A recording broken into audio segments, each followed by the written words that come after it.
Welcome to another episode of the Mike Roach Podcast. You already know who I am, your host, Mike Roach, and this podcast is brought to you by the one and only OXP Media and the Battle Canada series. I have an awesome guest for you guys right now.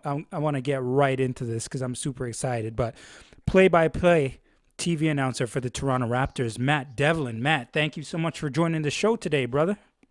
I tell you what, Mikey Mike, it is always a pleasure and miss seeing you at all the games and always appreciate everything you do for the broadcast. The broadcast wouldn't go off the ground for sure without you. So, thanks so much for having me and follow along. And there's not a harder working man in show business. Ah, you're Let's too say kind. that. You're too kind, my man. You're too kind.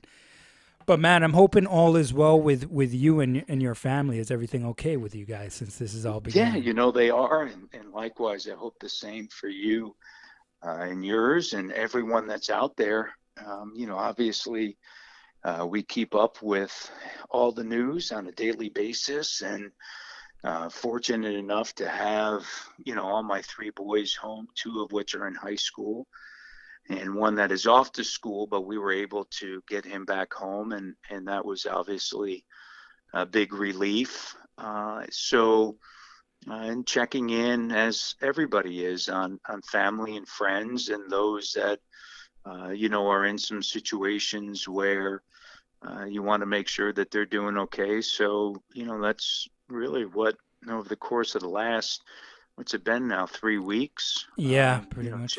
Checking in with family and friends on a daily basis, and then quarantining, staying in, and unless you have to go out for essentials, which are essentially groceries. So that's been pretty much it, and hope obviously that that you and your family are doing well.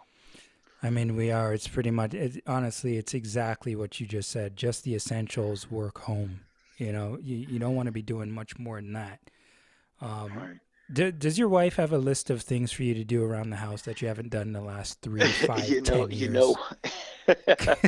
I don't know if it's 5 or 10 years, but certainly after the self isolation period, and when Toronto Public Health said, okay, you can, take yourself out of self isolation, there's always things I think that everybody gets a little bit antsy being around the house. And so, there are things that you want to get done. And for myself, I'm typically on the road quite a bit. So my desk at home, there's a lot of stack of stuff, and I'm actually staring at a couple of them. I keep whittling away every day, but we've done a few things around the house, not much, quite honestly, to, kind of pass the time and get some things done. And, I not only trimmed the hair of my wife today, but one of my boys as well, and getting that the scissors out and trying to help where you can. I was a little treading lightly, I can tell you that. So it's uh, pretty, it is, look, it is what it is, and yeah. Yeah. try to do what you do, right? Yeah, now I haven't spoken to you in a little while since all this stuff begun, but what was the first thing that went through your head when you heard about Rudy Gobert testing positive? Well, obviously concern, because I think prior to that game in Utah, I remember being in Phoenix, and then we spent 3 days in California, and there was just and specifically San Francisco, there was a dramatic difference between Arizona and then going to San Francisco. And you could see as you walked into pharmacies, there were signs up, out of hand sanitizer, out of, this, out of that, liquid soap, all sorts of different things that you could tell there was just a different mindset. And California was in a different place at that time than, of course, Arizona. And then from there, we went that Saturday, took a bus to Sacramento, played Sacramento on Sunday night, and then flew to Utah and got in late. And there was certainly already a sense that, okay, things, are happening, right? If you're aware, if you're reading, if you're listening, watching TV, social media, all these different platforms, you're aware. And I remember feeling so, there were so many fans that travel in to see the Raptors. And, you were so used to, whether it be Jack, Leo, myself, Sherm, E, Jonesy, of shaking hands, taking pictures, and same thing with the players. But there was a little bit of a sense of that night of, people attempting as best you could to keep your distance. You felt bad about it. And, you were like, okay, like everybody was trying to tread a little bit lightly in that regard. Um, and then, of course, Wednesday night, I was at Nick Nurse's foundation dinner.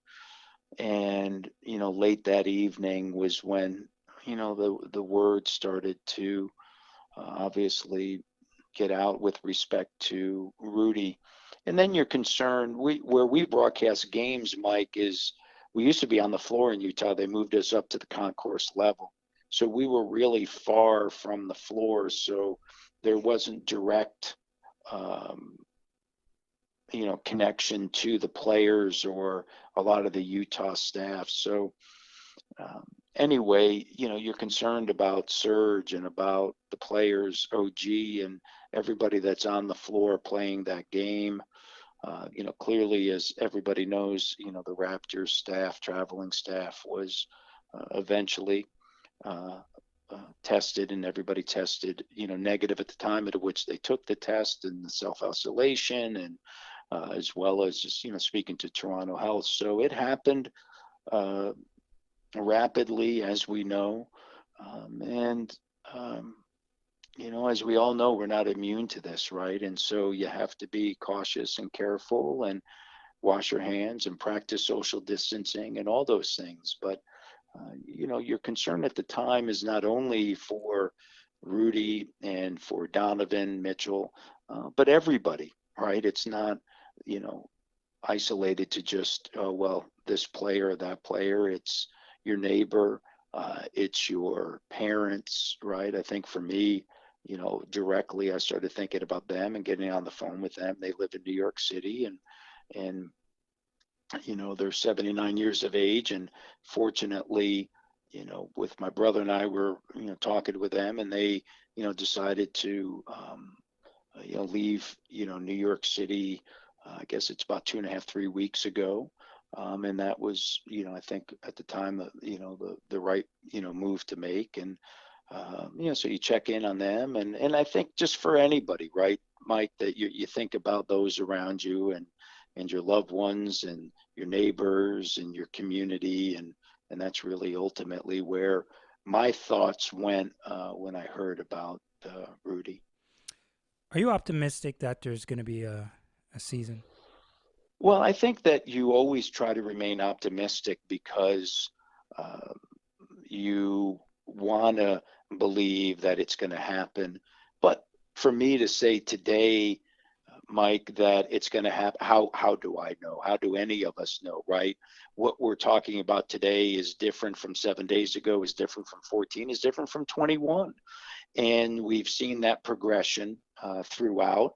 There, I know, as you know, if you follow the NBA, there's a lot of different conversations about, what will they do and when will it start, and will it be the end of June with no fans? Will it be into July? Could it quite possibly be August? Do they play 70 games? Do they stop it as it is right now and pick up and go into the playoffs? Will it be 72 games? Will it be a full 82 game season? So all those things, obviously, on a daily basis are being discussed. I wouldn't have the answer to it other than this, that whether it's the NBA or the NHL or whether it's Major League Baseball, you are going to need a period of time before the athletes, the players, get back on the court, the ice, or the field. And whether that can be condensed into a mini camp of 5 days, or whether it's potentially, in baseball's case, 2 weeks of a training camp for hockey players. I would imagine by the time that they do get back on the ice. It's going to be the longest period of time that they haven't been on the ice, right? Maybe in their life. And so there's going to be clearly, there's going to have to be a time leading up to when this, whether a season starts or not. And so for me to speculate, I don't know. I don't know. I'm optimistic that there will be one, and maybe no fans are in the stands, and maybe we're broadcasting the game, but maybe we're broadcasting it from a different location. There's so many different scenarios out there that I just hope and pray that we're all at a point, right, where we get through this, and that you're able to do that, but you get through it with not all the things that you're reading about and hearing happening. But we'd be naive to think that what they're talking about as we're taping this now, what we're expecting over the next 2 to 3 weeks, more than likely will happen, and that's tough. Now, with so much uncertainty, we don't exactly know what's going on when it comes to players, executives, and coaches and whatnot. But how would you suspect a guy like Nick Nurse would keep his players sharp and ready for a turn whenever that may be? Well, number one, as you well know, the Raptors have Alex McKechnie, who is their VP of player performance. And I know from early on, when the players went into self-isolation and some into quarantine, and that they were making sure that all of them had the necessary equipment at home in order to work out on a daily basis. But that's not inclusive of, even as we watched, Serge Ibaka, with his daily social media posts, he's in a condo, he's not taking shots in there, right? He's not playing basketball, but you're doing everything else you can do to stay on top of it. And Nick, along with his outstanding staff and through the leadership of Masai and Bobby Webster and Nick and Alex, are all in communication with the players, and all of them, as anybody would expect for a team that is playing the way the Raptors, were playing leading into this suspension of play, are certainly thinking, hey, have to stay in shape and do the best that they can do, in order to stay in shape. And that's certainly what they're doing, because the Raptors are on a daily basis checking in with their players. They're giving them routines. They're FaceTiming with them to make sure that they're getting what they need from a workout standpoint. And then when it comes to the staff, it's watching tape, the opponents, all those sort of different things, that if the season does start up again, that they're going to be ready to go. Now, you brought up a name in Serge Ibaka, and he's a seasoned veteran in the NBA right now. And he's having one of his better years, if not the best year, in my opinion, in his career, averaging 16 points, 8 rebounds, and shooting over 50% from the field. Why do you believe he's playing some of the best basketball of his career right now? Well, he said something when Jack interviewed him after the Utah game that I thought was profound for somebody at his stage of his career. And despite the injuries this year to a lot of different players within the Raptors, as anybody that follows him know, he said, the coach gives us confidence. Nick Nurse gives us confidence to play. And I think that Serge knows how valuable he is, whether he's starting or coming off of the bench. He knows he's going to get his shots. He knows he's going to get his minutes. He's a pro's pro. He's taken Terrence Davis Jr. The second under his wing, as we know. And so from all those things, we know that, Serge is a pro, and he's approaching this in the right manner. And you could go back to last year. I thought what he did was extremely selfless. Raptors went out and they traded for Marc Gasol, Mike, and they moved him into the starting lineup, and Serge went to the bench, all in a quest to obtain something he never had before, and that was an NBA championship. He had been there in 2012, as we know, with the Oklahoma City Thunder, and lost, and never had that chance to go back, to be there and he ends up with the Toronto Raptors. And you think back to last season, I remember Game 7, went off to a great start against Philadelphia. It was huge in that game, finished with 17 points. And I think that confidence carries over. You know who you are as a player, you know your role. And also, if you look at his shot chart, where he gets his shots, they're dialed into, it's that, mid pick and roll, it's the pick and pop, it's getting to the rim. Those are all the things that from an offensive standpoint, the Raptors do a sensational job of putting him in those spots. And then defensively, from a help standpoint, he's been massive, as we know. And then also just the ability, and this is huge. And you think about, who he was as a player coming into the league, how the league has changed since he's entered the league with all the three-point shots, and his ability. And this is one of the reasons why the Raptors have one of the best defenses in the NBA. His ability to handle multiple switches with smaller players out on the perimeter has been really significant for the Toronto Raptors. And it's been one of the reasons why their defense has been as good as it is because Serge can handle those mismatches, or what the other teams want to become a mismatch, and they're not when they get the switches. And so with the Raptors having him on the court, he's just been magnificent, and it says a lot about him. Now, Matt, without any sports right now, there's a lot of people taking to social media, like you mentioned, and they're doing podcasts and shows on YouTube and other social media platforms. But what would you recommend to a youngster who's getting into the broadcast game? What kind of tips and what kind of things did you do that helped you when you started in your career? Well, I did so many different things, Mike. I used to read the newspaper out loud on a daily basis.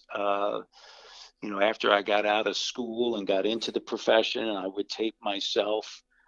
I would, even if it was, let's say, a Raptor game right now, that's a rerun of a Raptor game, I'd turn the sound off and I'd call play-by-play.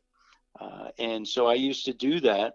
I remember I was doing minor league baseball in California in 1994. I started in 91 in Abilene, Texas on TV. 92, I was in Springfield, Illinois in minor league baseball with an internship as a number 2 radio announcer. 93, I was in Palm Springs. The team moved to Lake Elsinore, California, and I was getting ready to do some basketball, and I really needed to practice it. And so I used to I was in Southern California, I turned down the sound to the Hall of Famer, Chick Hearn, doing the Lakers, and I'd actually call the game off of a little 13-inch TV that I had and just try to get better. And at that time, way before your time, Mike, you had you went to Radio Shack and you got a cassette tape and a recorder, and I go back and listen to myself. And sometimes, not sometimes for me at least, it's, you're typically your harshest critic if you're really true with yourself. And that's inclusive of today.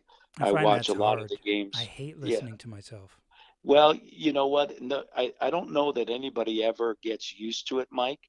But even today, one of the great things about NBA TV Canada is that, we'll play on a Monday night and the next morning they'll have the replay of it.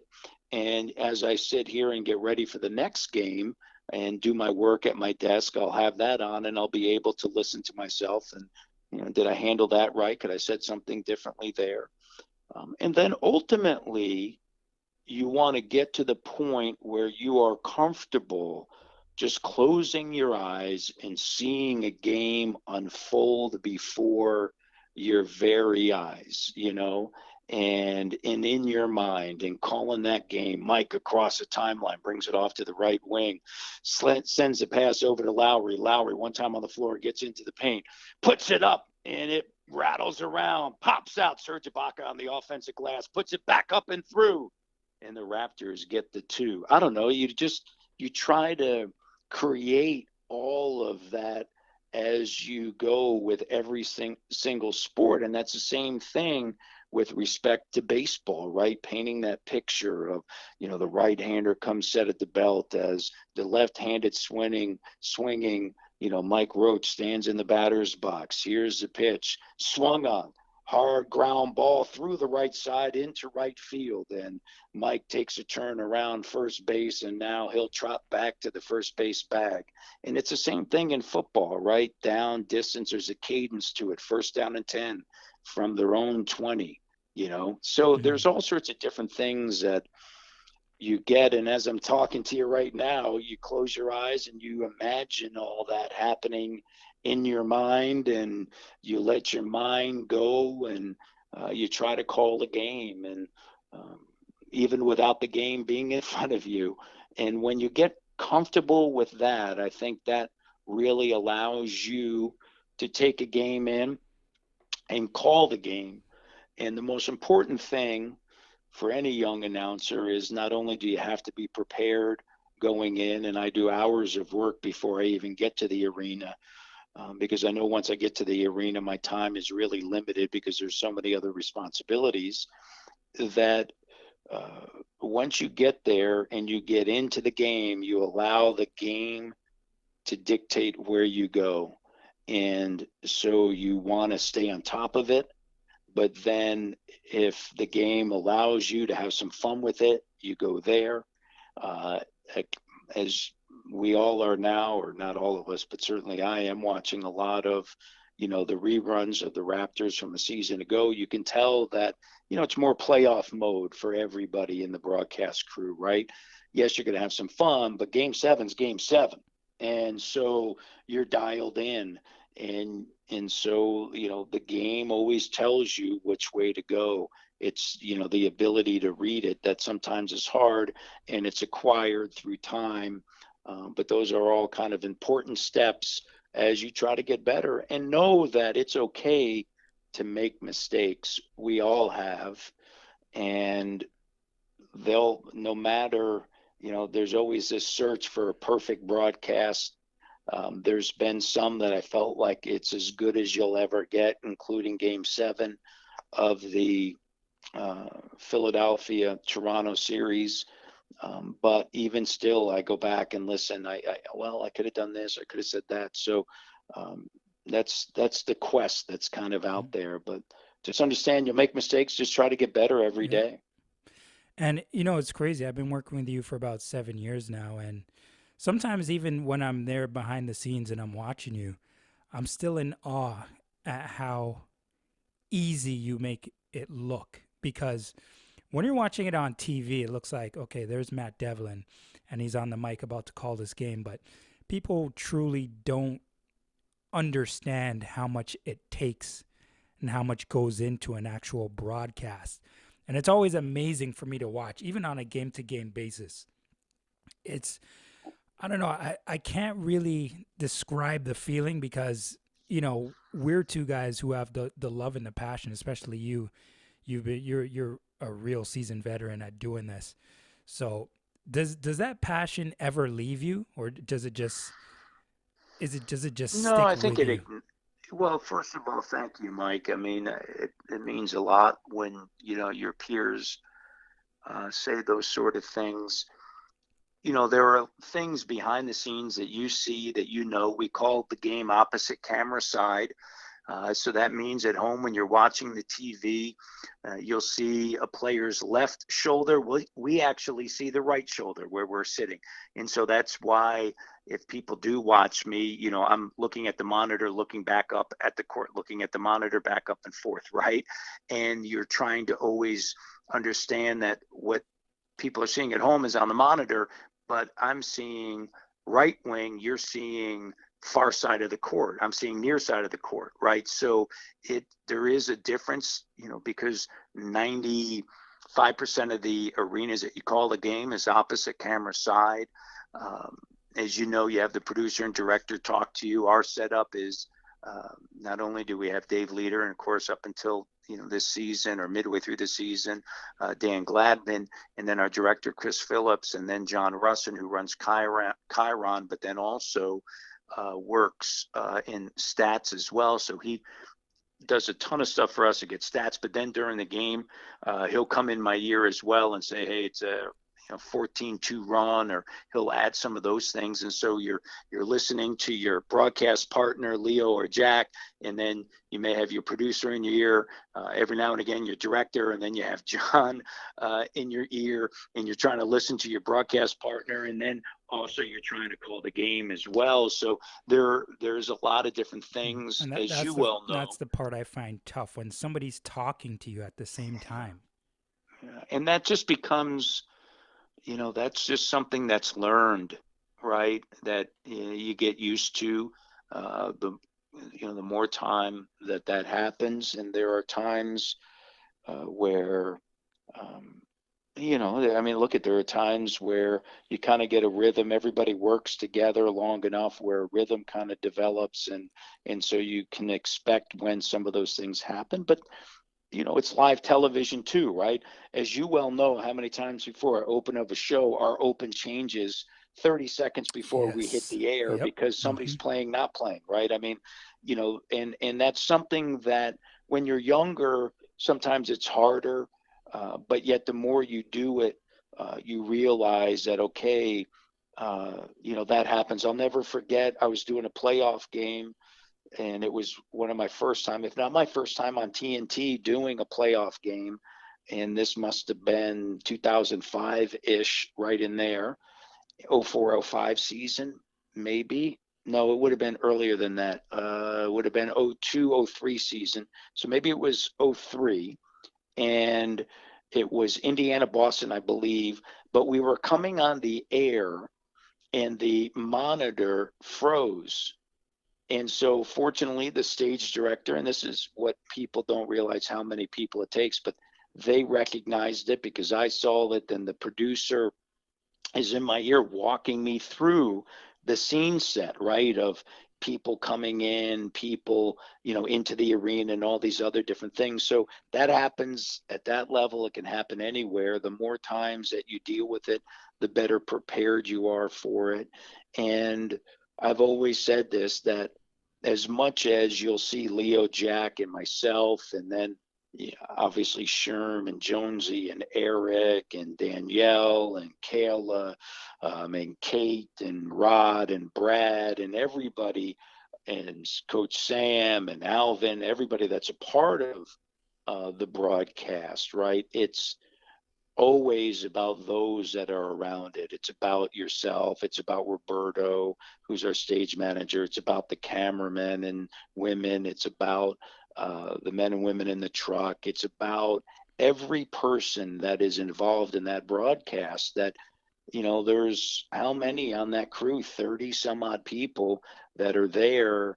And that's all in support of those 10 players on the court, the stories that are going to develop, and then, us telling those stories as they unfold. And that's what you talked about, passion. That's what I get excited about.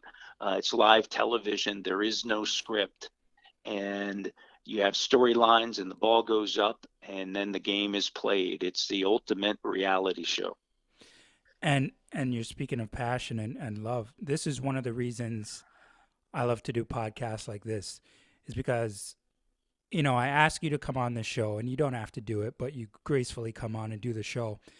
And the value that you provide for everybody who's going to be listening to this podcast, it's like the way you describe everything while you're talking to me is pretty much like you have a guy in your shoes and now he's navigating the world of broadcasting. So, I mean, Matt, I really, really appreciate you coming on the show today. And two more questions for you before you go. Do you binge watching any shows or movies right now? You know what? I did binge watch.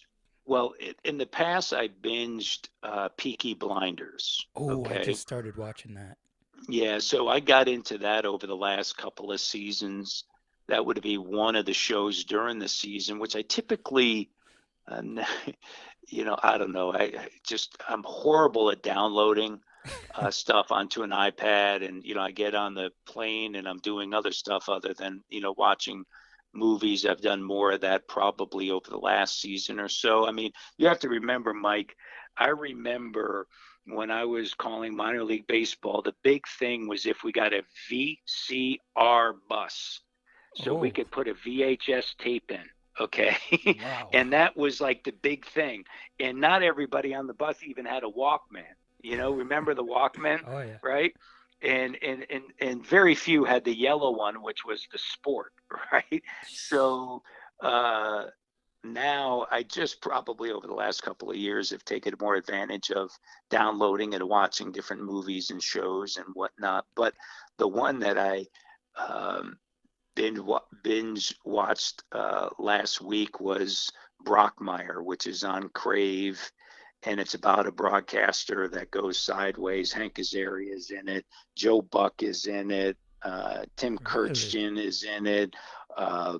Brian Kenny and a host of other cameos are made, and so I've binged watched that, and then I've caught up on some movies that I haven't seen. 1917, saw that. Once Upon a Time in Hollywood, Yeah. watched that, and Two a few popular other ones ones that, there. yeah, look, during the season, um, there's different things you watch, but you end up watching a lot of basketball. And fortunately, I have an iPad that I get the league pass in. I watch a ton of games there, and then the plane that we're on has, not all the time, but I'd say 75% of the time, you have live broadcasts that you can hook up to, and so we'll get on the plane, and sometimes there'll be like the late night, West Coast feed on, and so you'll end up watching like a West Coast game and what have you when you're on the plane. It during the season your life becomes basketball, right? And so that's kind of what every waking Mhm. hour, most of them become. All right. So, last question here now, Matt. Now, Yeah, I spoke to Leo a few days ago, and yeah. he was telling me a story. I asked him, well, tell me your funniest Matt Devlin story. He says you almost got him killed in the Oracle when Well, I, that I wouldn't in say the I wouldn't say that was me. I think that light bulb almost got him, or the big light almost got. and he said there was I did another one hear over that. I your was head. pulling him.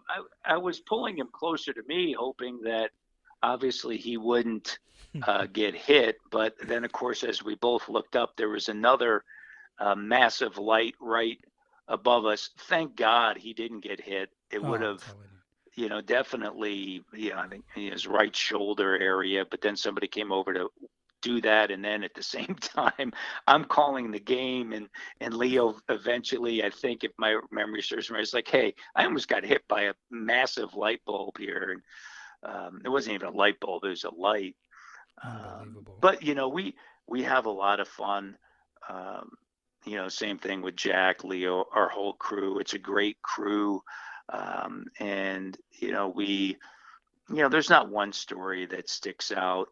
I think, as you well know, there are times we like to laugh at each other, Oh yeah. laugh at ourselves, and we'll joke about ice cream, and we'll have some fun on the air about different things. I'll talk about the Cadillac Seville that he bought and then Oh yeah. returned in Philly, and we'll have some fun with just different stuff like that. And I think the big thing, and I remember somebody beginning of this year.